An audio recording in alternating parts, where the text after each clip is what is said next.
사랑의 하나님 아버지, 예수 그리스도께서 십자가에서 돌아가신 모습을 우리가 읽으면서 오늘은 묵상하고자 합니다. 주님이 우리를 위하여 죽으신 그 십자가 사건의 의미가 과연 어떤 것인지를 재발견하고 오늘 다시 한번 마음에 새겨서 우리의 삶을 그 희생에 상응하여 가치 있게 살 수 있는 결단이 있도록 주님 축복해 주시옵소서. 예수님 이름으로 기도합니다. 아멘. 4월 18일 누가복음 23장 44절부터 49절의 말씀을 보도록 하겠습니다. 오늘은 시간이 조금 더 걸릴 것 같습니다. 설명이 좀 필요한 부분을 보겠습니다. 예수님이 돌아가실 때의 상황을 자세하게 적어 놓았습니다.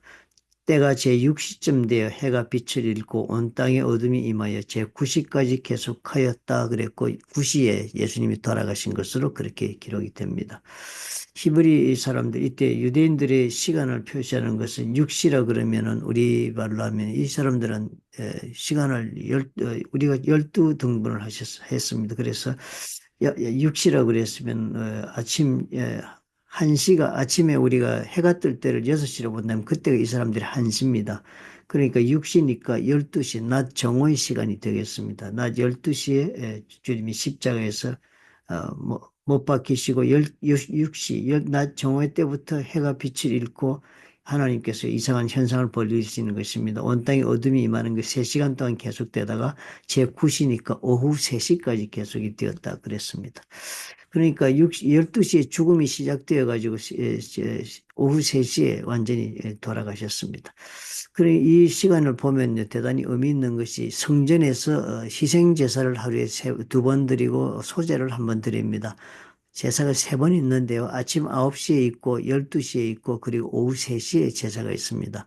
그런데 아침 9시하고 오후 3시에 2번은 어린 양을 희생 제물로 드리는 번제 제사를 드리는 시간이고 그 주간에 12시 낮에 드리는 시간은 소제라고 해서 그런 다른 곡식의 번제물로 제사를 드리는 시간입니다. 그런데 주님께서 지금 보니까 12시에 달리셔가지고는 9시까지 고통당하시다가 오후 3시에 그렇게 돌아가셨으니까 돌아가신 시간이 어린 양이 돌아간 시간, 소제 시간에 사망의 그 시작이 되었고 그리고는 소제 예배가 그때 그렇게 되었고 그 다음에 희생제사 드리는 시간 3시에 양을 죽이는 그 시간에 예수님은 운명하셨습니다. 그러니까 이것이 굉장히 상징적이죠. 희생제사의 어린 양을 대신하여 성전의 제사를 대신하여 주님께서 돌아가신 것을 확실히 보여주는 하나님의 사인입니다. 그죠? 하나님이 이렇게 하신 것입니다. 성전에서 어린 양을 죽인 것은 다 무엇 때문에 죽였습니까? 그 이스라엘 백성들이 어린 양을 희생제물로 드리는 자들의 죄를 사해 주시기 위하여 어린 양을 잡았던 것입니다. 그리고 또 그 어린 양의 어린 양을 죽임으로 자신들이 죄가 사함을 받는다고 믿고 그렇게 드린 것도 하나님께서 그를 믿으면 죄를 사해 준다니까 하나님께서 말씀하신 대로 양을 죽이고 내 죄를 대신하여 양이 죽으면 내 죄는 사함 받는다는 그 믿음 때문에 그 사람들이 제사를 드렸고 그 제사를 통해서 죄를 가림을 1년을 받고 또 다음 해는 돌아와서 통일한 제사를 반복해 드려야 되었습니다. 그런 그 믿음으로 우리가 예수를 믿으면 예수께서 그 어린 양으로 돌아가셔서 우리의 죄를 사하신 것을 믿으면 또한 우리에게도 동일한 죄사함의 역사가 일어납니다. 차이점은 어린 양은 불완전한 짐승으로 사람의 죄를 대신할 수 없습니다. 믿음으로 앞으로 예수께서 대신하 죽으실 것을 상징적으로 어린 양을 주님께 하나님께서 그렇게 제물로 바치라 하였으니까 그것은 매년 그 사람들은 제사를 드려야 했습니다. 반복적으로. 그러나 이제는 예수께서 once and for all 한 번으로 완전한 제사를 드리셨습니다. 그러므로 더 이상 어린 양을 제단에서 잡는 희생 제사를 드리지 않도록 그렇게 주님이 조치를 하십니다. 그래서 이제 성전에서 더 이상의 희생자는 곧 사라지게 됩니다. 그것이 디도 장군 때 성전이 불타고서 완전히 없어지게 됩니다. 그 다음에 45절에 보니까 성소의 휘장이 한가운데가 찢어지더라. 성소의 휘장은 지성소와 그리고 그 성소의 가운데에 막고 있는 그런 휘장입니다. 그래서 그 지성소는 하나님이 거하시는 곳이니까 그곳에는 1년에 한 번 대제사장이 양푼에다가 순염소의 피를 담아가지고 온 이스라엘 백성들이 죄를 사함받고 하나님을 만나는 장소입니다. 하나님의 음성을 듣고 나오는 자리가 지성소입니다. 그건 하나님의 영이 거하시는 곳이니까 그것을 막아두었습니다. 왜냐하면 죄인들이 그곳에 들어가면 죽으니까요. 그런데 이제는 어떻게 해요? 그 휘장을 걷고 그 안에 지성소로 들어갈 필요가 없어진 것입니다. 누구나 다 제사장을 통과하지 않고도 누구나 다 지성소 하나님을 만날 수 있는 길이 열렸습니다. 예수님이 돌아가심으로. 그래서 그 성소의 휘장이 찢어진 것입니다. 이걸 사람이 찢은 것이 아니라는 것을 보여주느라고 여기서는 그냥 찢었다고 그랬지만 마가복음 같은 데는 성소의 휘장이 위로부터 아래로 찢어졌다 그럽니다. 이 성소의 그 휘장의 크기를 따져보니까요. 대강 그 크기가 약 한 30피트, 3천 건물이 높이 정도로 휘장이 높습니다. 그리고 그것이 염소의 털로 짜가지고 보통의 그 제사장들이 한 200명이 들러붙어야만 그것을 제대로 휘장에 칠 수가 있는 그런 무게랍니다. 그런 것이니까 그것이 위로부터 아래로 찢어진 것이니까 사람의 힘으로 찢은 것이 결코 아닙니다. 하나님께서 휘장을 이제 걷어내신 것입니다. 주님이 돌아가셨기 때문에 이제는 예수를 믿음으로 하나님 앞에 직접 누구나 다 나아갈 수 있기 때문에 성수의 제사도 필요 없지만 그 휘장도 상징적으로 하나님 걷어주신 것입니다. 이제 누구나 다 예수를 통해 올 수 있다 하는 사건을 지금 3시에 오후 3시에 주님이 돌아가시면서 이를 완성하신 것입니다.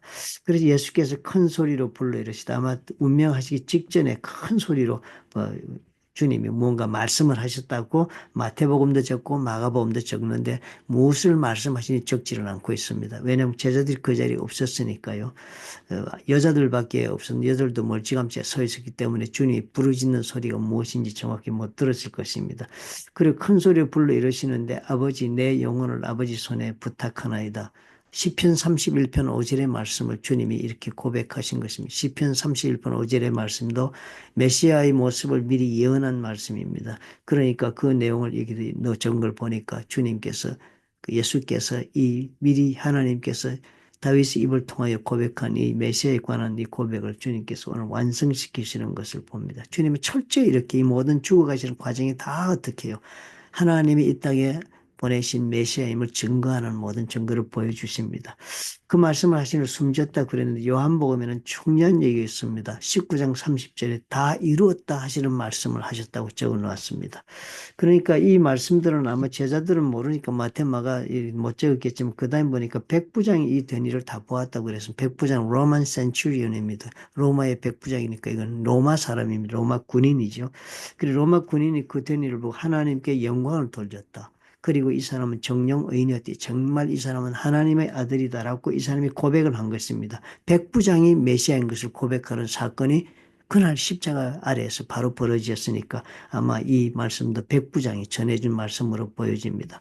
참 하나님 손에 영혼을 부탁한다는 시편 30편 오전에 메시아의 마지막 가는 모습이지만 요한복음에서는 정말 주님께서 맨 마지막 하신 말씀에 다 이루었다는 말씀을 하신 것은 그 대단히 중요한 말씀입니다. 주님께서 십자가에서 정리를 해보면 복음서를 정리해보면 7가지 말씀을 하셨다 했습니다. 가상칠언 십자가 위에서 7마디 말씀하셨다 그랬는데 그 7마디 말씀 우리가 다 한번 보아도 의미 있는 말들입니다. 그러나 그중에 가장 중요한 것은 첫 번째로 마태 마가에도 적고 있듯이 이 죄가 분리되는 성소 휘장이 막 찢어지기 고통당하는 시간이 고통이 맨 끝에 큰 소리로 불러 이르실 때 엘리 엘리 라마 사박다니 하나님이 어찌하여 나를 버리시나 그런 고통의 고백이 있었습니다. 그것도 시편에 있는 말씀입니다. 시편 21편이에요. 그런데 그 엘리 엘리 라마 사박다니라는 말씀은 예수께서 우리 모든 죄를 지고 영혼이 분리되니까 우리 죄를 지고 사람으로 죽는 그 고통을 경시니까 거기에서 하나님의 버림받은 그런 우리 죄를 지고 버림받는 그 순간의 고통을 표시하시는 말씀, 고백하는 말씀이니까 얼마나 중요한 표현입니까? 하나님 나를 어찌해 버리셨나이까? 우리 죄를 다 대신 지시고 십자가에 죽으시는 순간이었습니다. 그 다음에 그러고 나서 그 다음 주님께 숨을 거두시 직전에 테레스타이 다 이루었다. 테텔레스타이라는 말씀을 하신 것으로 요한복음에 적습니다. 그 영혼을 의탁하시면서 다 이루셨다고 말씀하셨는데 이 텔레스타라는 단어는 3가지 의미가 있습니다. 다 이루었는데 무엇을 다 이루었냐면 이 히브리 사람들의 텔레스타의 단어는 첫 번째로 우리가 상거래에서 쓰는 단어로 다 상거래를 할 때 다 이루었다면 이렇게 우리가 월부로 갚든지 파셜리 갖고 있던 것들이요. 조금 이렇게 우리가 뭐라 그러죠? 이 돈을 내 가지고 일부를 갖고 있고 완전히 갚지 않은 그런 상태로 빚을 조금씩 갚아고 남아있지 않습니까? 그럴 때 그 남은 빚을 다 갚았다 그럴 때 그 우리가 쓰는 말이 텔레스타라고 합니다. 상거래에 있어서 남은 빚을 다 갚았다. 그렇게 죄가 빚으로 간주되지 않습니까? 그러니까 다 상거래에서 그 빚을 다 갚았다 하는 뜻이 되고요. 법정의 용어로서 텔레스타라고 쓰면은 법적인 용어로서는 재판할 때 쓰는 단어로는 다 갚았다는 뜻은 이제 네가 형기를 다 마치었다 그런 뜻입니다. 네가 받은 그 심판의 그 모든 기간을 다 끝내고 다 살았다 그런 뜻입니다. 그러니까 우리가 다 죄인 되어 살던 그런 모든 형기, 우리 죄, 선악과를 따먹은 죄 때문에 우리가 사단의 종로를 하는 그 형기를 다 이제는 다 갚아서 끝내었다는 뜻입니다. 또 군사적으로 이 용어가 쓰여진답니다. 그 군사적으로는 쓰여지는 말씀이 우리 전쟁에서 완전히 이겼다 하는 뜻으로 전쟁을 다 이겨서 마무리 지었다 하는 뜻으로 텔레스타를 쓴답니다. 대단히 놀라운 의미가 들어있는 단어를 주님께서 쓰셨습니다. 그렇죠? 전쟁이라는 건 영적 전쟁을 말합니다. 이제 이 사단과의 전쟁에서 우리가 완전히 예수께서 이겼다라고 말씀한 선언이었습니다. 그렇게 이 세 가지 역사가 우리 삶 가운데 일어나는 것을 예수님이 말씀해주고 돌아가신 것입니다. 저와 여러분이 예수를 믿으면 예수께서 십자가에 돌아가심으로 저와 여러분이 우리가 지은 모든 죄, 과거와 현재와 앞으로 질 미래의 죄에 대해서 그 죄값은 이미 예수님이 다 갚으셨다고 선언하신 것, 다 갚았으니까 우리 갚을 필요가 없는 것입니다. 그 다음에 또 우리는 법정에서 형을 선언받아 심판을 받아 심판의 그 죄를 다 기간을 살아야 하는데 그것도 주님이 다 살았다 그랬으니 더 이상 우리가 종로로 죄에 사로잡혀서 감옥 살 일이 없어진 것입니다. 자유하게 된 것입니다. 그 다음에 어떻게 우리의 영적 전쟁도 주님이 다 이겨놓으셨습니다. 사단을 이미 주님께서 짓밟으시고 이기셨으니까 이제는 어떻게 우리는 전쟁은 다 주님이 이겨놓았지만 우리가 매일매일 벌어지고 있는 배틀, 우리 전투, 우리 삶 가운데 전투는 우리가 매일매일 싸우되 그 이겨놓은 전쟁의 전투를 싸우는 것이니까 반드시 우리도 승리할 것을 주님이 이미 선언하시고 이루어 놓으신 것을 뜻합니다. 오늘 우리가 이런 놀라운 십자가의 은혜를 입었다는 것을 우리 구체적으로 기억하십시다. 우리 주님께서 우리의 죄를 지고 완전히 분리되는 고통을 겪으시고 그러므로 이제는 더 이상 희생제사를 양으로 드릴 필요가 없는 once and for all 한 번으로 완전한 제사를 드리셨고 이제는 우리는 예수님을 통하여 지성소로 들어가 하나님을 직접 만날 수 있는 그런 권세를 얻었습니다. 그리고서 우리 죄는 다 사함받아서 더 이상 우리는 갚을 죄도 없고 더 이상 영의 몸으로 죄의 종로를 할 것도 없고 이제는 매일매일 싸움의 전투를 통해서 우리가 앞으로 궁극적인 이겨놓은 정리 소탕전이나 하고 있다는 그런 자신감을 가지고 우리 하루를 살 수가 있다는 것을 오늘 믿음으로 다 받아들일 수 있는 좋은 하나님의 증거를 우리가 보았습니다. 사랑의 하나님 감사합니다. 우리의 삶이 이제는 구체적으로 어떠한 영적인 삶을 그리고 또 어떠한 현실적인 삶을 살아갈 수 있는가를 오늘 우리가 보았습니다. 주님께서 이 모든 일을 이루셨으니 하나님이여 우리가 주님이여 참으로 우리가 죄의 값을 다 갚았고 이제는 주님이여 죄의 모든 종된 몸에서 풀려났으며 매일매일의 전투가 있지만은 이것이 다 궁극적으로 이기는 전쟁의 뒤처리를 하고 있는 것임을 우리가 깨닫게 주님 도와주셔서 자신 있고 담대하게 그리고 또 승리하는 매일매일을 살 수 있도록 축복해 주옵소서. 예수님 이름으로 기도합니다. 아멘. 오늘 이 십자가에 돌아가시는 모습을 우리가 정확하게 이해하고 있다면 얼마나 우리 하나님이 완벽하게 우리 삶을 구원하신 그 길을 준비해 놓았는가를 우리가 볼 수 있습니다. 믿음으로 예수를 믿으면 우리가 이런 놀라운 권세를 누리는 삶을 살 수 있다. 얼마나 감사합니까? 우리의 소망이 그러므로 여기서부터 출발하는 것입니다.